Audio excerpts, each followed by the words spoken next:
अस्सलाम वालेकुम फ्रेंड्स, आप देख रहे हैं डिजिटेक प्रो यूट्यूब चैनल। तो आज हमारा है एडोब फोटोशॉप कंप्लीट कोर्स का लेसन नंबर 8। तो आज का हमारा जो टॉपिक है वो है क्लोन स्टैम्प टूल, और इसी के साथ हमें मिल जाता है पैटर्न स्टैम्प टूल।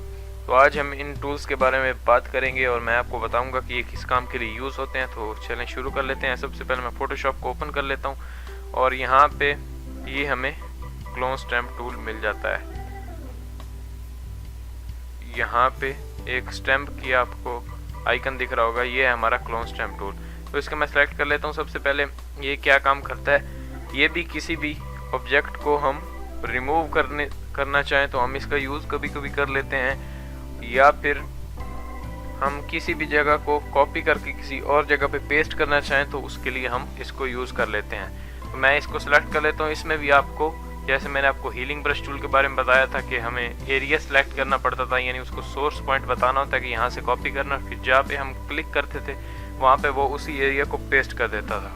तो सबसे पहले इसकी प्रॉपर्टीज़ में देख लेते हैं। यहाँ पे आपको ब्रश सेलेक्ट करना होता है नॉर्मली, जैसे हम दूसरे ट्यूटोरियल्स में मैंने आपको बताया था, और कलर मोड आप चेंज कर सकते हैं। तो इसमें कुछ डिफरेंस आया था, यानी नॉर्मल की बजाय आप कोई और सेलेक्ट करेंगे तो इसमें से आपको बेहतर रिजल्ट मिल सकता है। यहाँ पे ओपेसिटी का भी मैंने आपको बता दिया था, बिल्कुल सेम वही ऑप्शन हैं जो पीछे हम पढ़ चुके हैं। और यहाँ पे फ्लो है, फ्लो यानी जितना मैं कम रख के करूँगा तो कलर का जो फ्लो होगा वो कम होगा।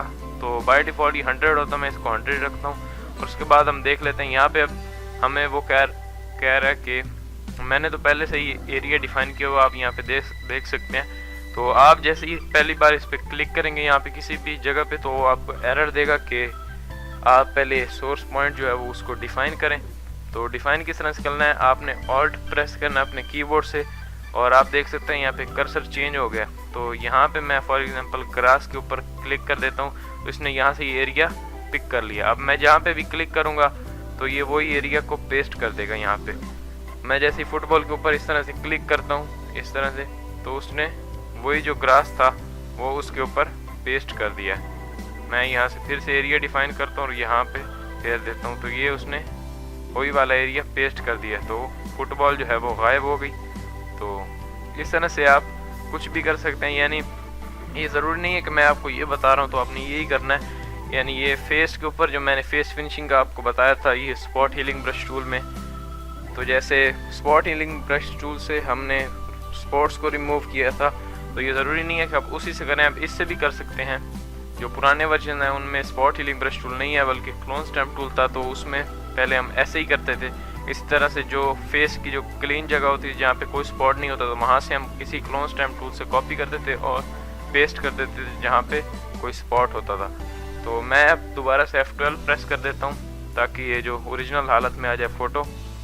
और ये ज़रूरी नहीं कि आप किसी भी चीज़ को रिमूव करना चाहें तो आप इसे यूज़ करें। आप किसी भी ऑब्जेक्ट का क्लोन बनाना चाहें यानी उसकी कॉपी बनाना चाहें तो आप इसे यूज़ कर सकते हैं। जैसे मैं ऑल्ट प्रेस करता हूँ तो ये कर्सर चेंज हो गया। अब मैं दोबारा से इसे सोर्स पॉइंट बताता हूँ, तो मैंने यहाँ पे फुटबॉल पे क्लिक कर दिया और इसने अब वो कॉपी कर लिया उसको। जैसे ही मैं यहाँ पे साइड पे आके इसको इस तरह थोड़ा सा ही ड्रैग करता हूँ तो इसने फुटबॉल इधर भी बना दिया। तो इस तरह से आप किसी भी ऑब्जेक्ट को क्लोन कर सकते हैं।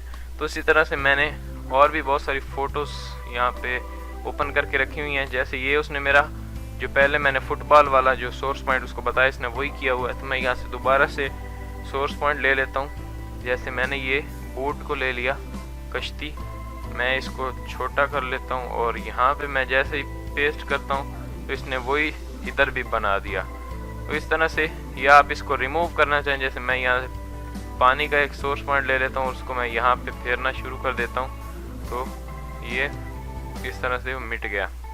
तो आप इस तरह से कर सकते हैं।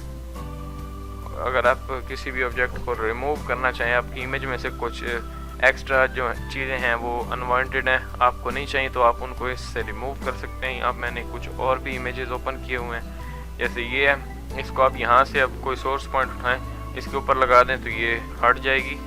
और अगर यहाँ से इसको कॉपी करके आप यहाँ पे बनाना चाहें तो आप बना सकते हैं इस तरह से। यहाँ से फॉर एग्जांपल मैं इसी को ऑल्ट के साथ इसका सोर्स पॉइंट ये ले लेता हूँ और यहाँ से मैं बनाना शुरू करता हूँ। तो इस तरह से उधर भी एक बोट बन चुकी है। तो अब ये यहाँ पे कुछ मसला आ रहा है, तो इसको आप यहाँ से पानी जो है इसका सोर्स पॉइंट लेके यहाँ से अपना ब्रश छोटा करके तो इसको रिमूव कर सकते हैं, सेट कर सकते हैं। तो मैं कंट्रोल Z कर देता हूँ और F12 प्रेस करता हूँ तो ये बिल्कुल ओरिजिनल हालत में आ गई है। यहाँ पे एक और भी मैंने इमेज ओपन किया हुई है, उसने वही सोर्स पॉइंट उठाया हुआ जो मैंने पिछली इमेज से लिया था।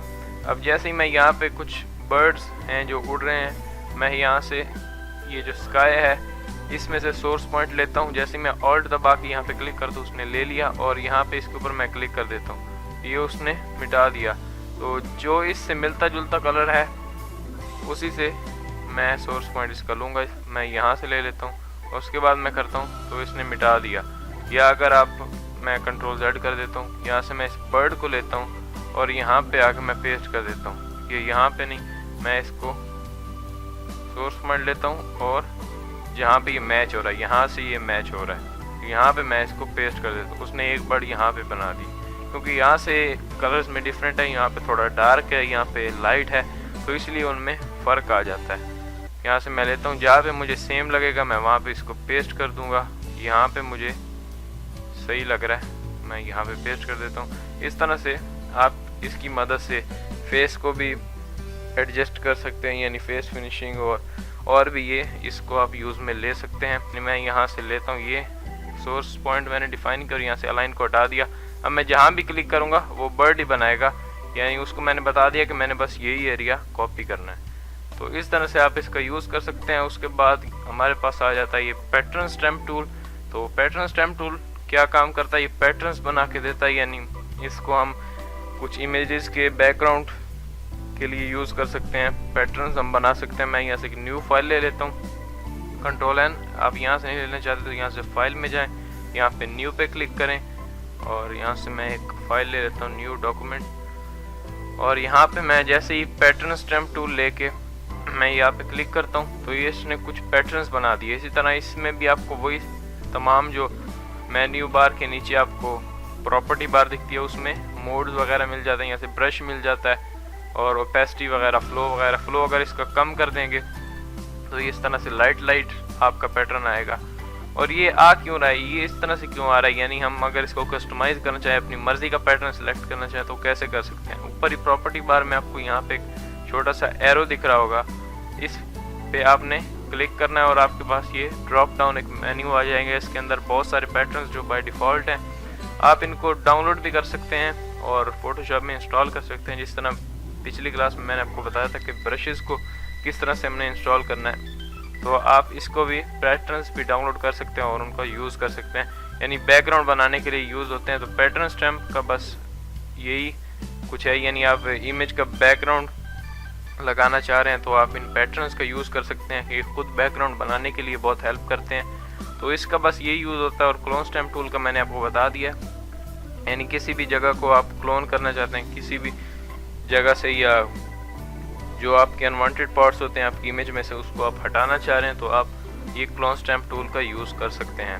तो उम्मीद करता हूँ कि आपको ये वीडियो पसंद आई होगी और आपको ये समझ आया होगा। अगर आपको कोई भी इसमें मसला है तो आप कमेंट में पूछ सकते हैं, तो मैं आपको नेक्स्ट क्लास में बता दूंगा।